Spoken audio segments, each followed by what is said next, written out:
दोस्तों, क्या आप जानते हैं कि भगवान श्री कृष्ण ने कैसे अपने सच्चे भक्त की जान बचाई थी?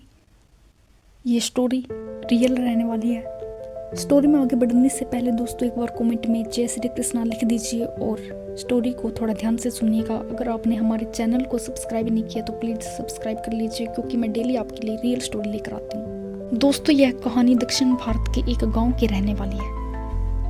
उस गाँव में राघवन नाम का एक वृद्ध व्यक्ति रहता था, जिसके पास न कोई धन था न ही कोई अपना परिवार। लेकिन राघवन अपने ठाकुर जी श्री कृष्ण जी के साथ काफी ज्यादा खुश था। राघवन श्री कृष्ण जी की मूर्ति के साथ रहता, उसकी पूजा में लीन रहा करता था। दोस्तों, राघवन हर रोज मंदिर के सामने बैठकर माला जपता, श्री कृष्ण का नाम लेता। लेकिन राघवन अंधा था, फिर भी उसके अंतरात्मा में भगवान श्री कृष्ण बसे हुए थे। जब भी वो माला फिरता तो अक्सर गांव के लोग आते, उसका मजाक उड़ाते, बोलते, अरे राघवन, तुम तो अंधे हो, फिर क्यों भगवान की इतनी ज्यादा भक्ति कर रहे हो? राघवन मुस्कुरा कर बोल देता, भगवान मेरी अंतरात्मा में है, मुझे उन्हें देखने की जरूरत नहीं है, वो मुझे देख रहे हैं, मेरे लिए इतना ही काफी है। दोस्तों, जब भगवान श्री कृष्ण को पता लगा कि राघवन मेरा इतना बड़ा भक्त है, तो भगवान जी ने उनकी परीक्षा लेने की सोची।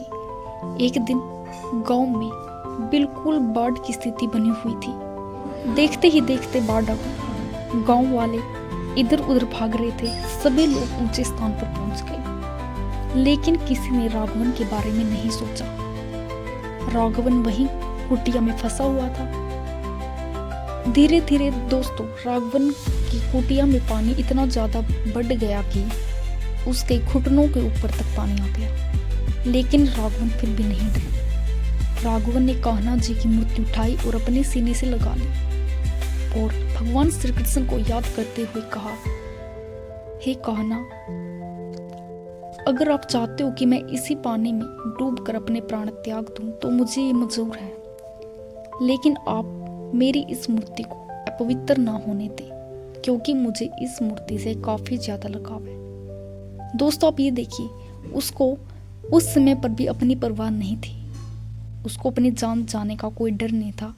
वो भगवान श्री कृष्ण के प्रति अपने आप को समर्पित कर रहा था। तभी अचानक से एक छोटा सा बालक आया और बोला, बाबा, मैं आपको बचाने के लिए आया हूँ, मेरा हाथ पकड़ो और यहाँ से किसी सुरक्षित स्थान पर चलो। राघवन ने जैसे ही बालक के हाथ पकड़े, वो बालक काफी ज्यादा कोमल लग रहा था और उसके शरीर से चंदन की खुशबू आ रही थी। जैसे ही वो बालक राघवन को किसी सुरक्षित पहाड़ी पर लेकर गया तो राघवन ने पूछा, बेटा, तुम कौन हो? तो राघवन ने जैसे उससे पूछा तो बालक ने जवाब दिया कि बाबा, मैं वही हूँ जिसको तुम हर रोज पुकारते हो। जैसे ही राघवन ने उस बालक के पैर छूने के लिए अपने हाथ आगे बढ़ाए, वो बालक गायब हो गया। थोड़ी देर के लिए राघवन को दिखना शुरू हो गया। राघवन की आंखों के सामने बहुत ही ज्यादा तेज रोशनी थी। सामने भगवान श्री कृष्ण खड़े होकर मुस्कुरा रहे थे। लेकिन धीरे धीरे भगवान श्री कृष्ण गायब हो गए और राघवन को दिखना बंद हो गया। लेकिन राघवन के चेहरे के ऊपर एक अलौकिक शांति थी। दोस्तों, सच्ची भक्ति वो नहीं जो चमत्कार देखने की इच्छा रखे, बल्कि सच्ची भक्ति वो है जो कि संकट में भी भगवान को याद रखे। इस स्टोरी से हमें शिक्षा मिलती है कि भगवान पर हमें पूर्ण विश्वास होना चाहिए, चाहे हम किसी भी संकट में क्यों ना हो, वो आकर हमारी रक्षा अवश्य करते हैं। आज की स्टोरी में दोस्तों इतना ही। अगर अच्छे लगे हो तो लाइक कर दीजिएगा, कमेंट कर दीजिएगा और हमारे चैनल को सब्सक्राइब कर लीजिएगा।